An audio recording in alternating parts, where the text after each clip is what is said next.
Episode 3: The Tent of Secrets. The morgue in Sverdlovsk had never felt colder.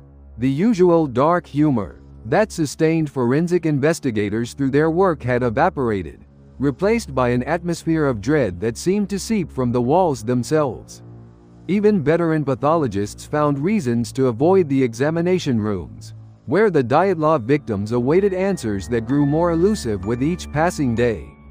Investigator Mikhail Volkov stood outside Autopsy Room 3, crushing his fifth cigarette of the morning. Through the frosted glass, he could see Drive, Elena Bozrozhdenaya's silhouette bent over an examination table, her normally steady hands trembling.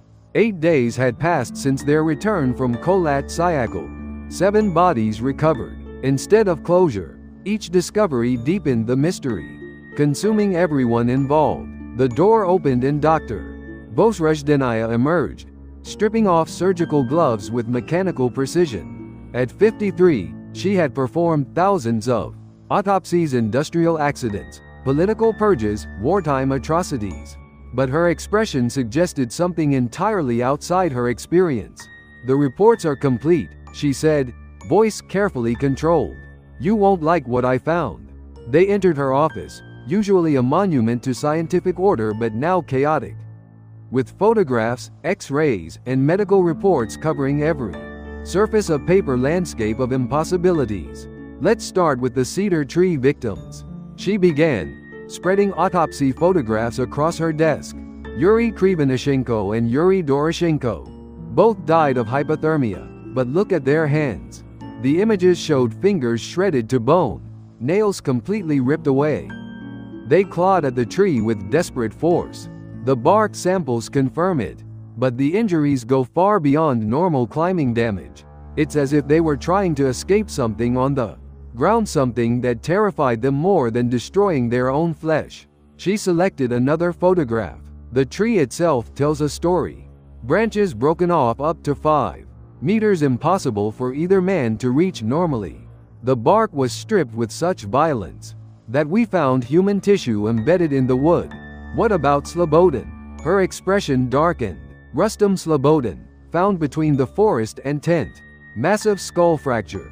But here's the impossible part." She held up an X-ray against the light box. No external wounds. The skull cracked from inside out, as if enormous pressure built up within his head. Volkov stared at the spider web of fracture lines radiating outward. "That's medically impossible. I consulted colleagues in Moscow and Leningrad. No one has seen anything like it. The only comparable cases involve explosive decompression deep sea divers, high-altitude pilots. But Slobodin was walking on solid ground." She pulled out more photographs. Igor Dyatlov was found face down, hands raised defensively above his head. The position suggests he was warding off an attack from above. He survived hours after leaving the tent, but died of hypothermia just short of reaching shelter. Before she could continue, Lieutenant Komarov burst in, carrying a leather satchel. "Doctor, investigator, you need to see this immediately. We recovered images from Dyatlov's camera.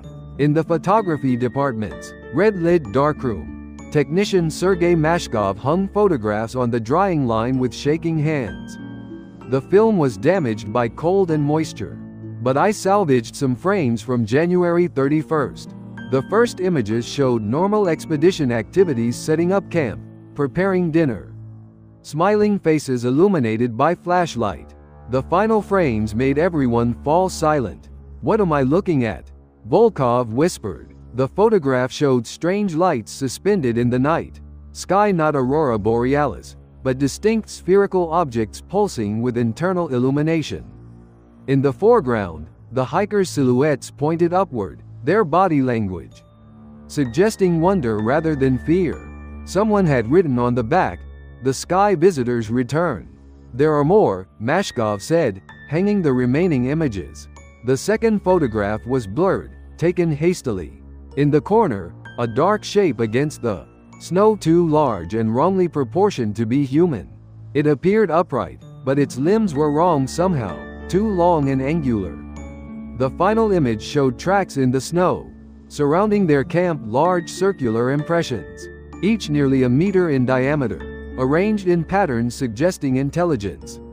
I found something else, Komarov said, producing a small notebook. Hidden in Dyatlov's backpack lining. A separate journal. He opened to a page marked with cloth. The entry was dated February 1st. Written in Zina Kolmogorov's precise handwriting. 2:30 a.m. Cannot sleep. The lights came closer tonight. They seem to respond to our presence, moving when we move. The others are frightened, but I'm drawn to them. Something musical about how they pulse, like a heartbeat made of light. Igor wanted to break camp, but the weather turned savage.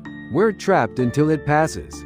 Equipment malfunctioning. Compass spins wildly. Radio produces static with strange harmonics that sound like voices. In an unknown language. 4:15 a.m. They're on the ground now. Shapes moving between the trees. Not animals, they move too deliberately. Upright figures, but wrong somehow. Too tall. Limbs bending in ways that hurt to look at. If we don't make it back, know that we witnessed something impossible. Something that doesn't belong in our world. The authorities will never believe it. But we were witnesses to something that changes everything. I can hear them outside now. A sound like wind chimes made of ice and metal. Dr. Vozrozhdeniya had remained silent, but now spoke with measured scientific tone. The ravine victims Dubinina, Zolotaryov, and Thibaut Brinols, found 4 months later under 4 meters of snow. They'd taken clothing from the deceased, trying to stay warm.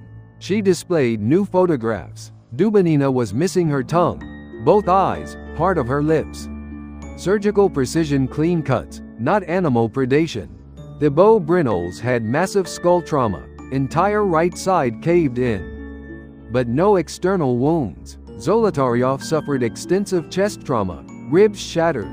But his clothing was intact. What could cause internal injuries without external damage? Extreme pressure changes, or exposure to unknown energy sources. She opened another file. Their clothing tested positive for elevated radiation levels. Not weapons fallout or industrial contamination. The signature matches nothing in our databases. Volkov felt ice forming in his stomach. Unknown radiation? All 9 victims showed potassium -40 levels 3 times.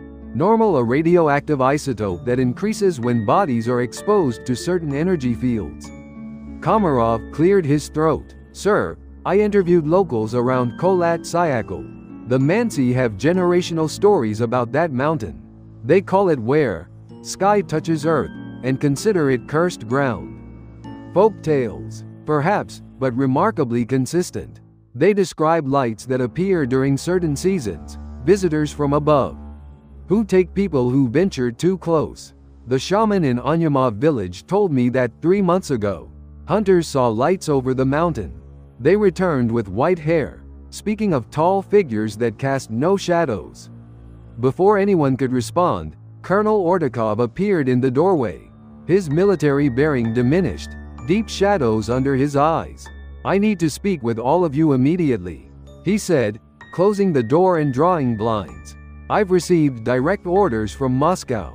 The Dyatlov investigation is classified under state security provisions. All evidence sealed. Witnesses signed non-disclosure agreements. Case files transferred to Special Department archives. On whose authority?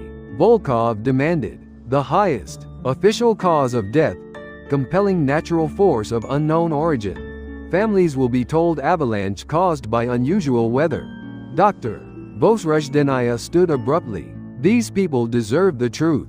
Doctor, there are forces beyond a simple mountaineering accident.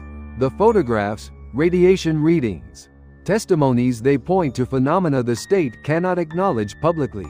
Ordakov moved to the window. Certain departments have monitored unusual activities in the northern Urals for years. This isn't isolated, just the most documented incident. The government knows what happened. Military installations report equipment malfunctions, personnel health effects, radar contacts that don't match known aircraft. Some truths are too dangerous for public consumption. Panic, mass hysteria, challenges to fundamental beliefs, these threaten social stability. After Ordakov left, they sat in stunned silence. They can classify reports, but they can't erase what we know, drive. Bosruzhdenia finally said. Volkov nodded, feeling the weight of the copied journal entry in his pocket, the one that would never appear in official files. Outside, snow began falling again, and in the distance, he swore. He heard that sound wind chimes made of ice and metal.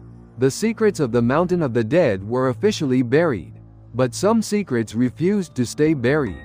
The truth waited in the Ural darkness, and someday, it would demand to be heard. To be continued in Episode 4, Witnesses in the Wilderness.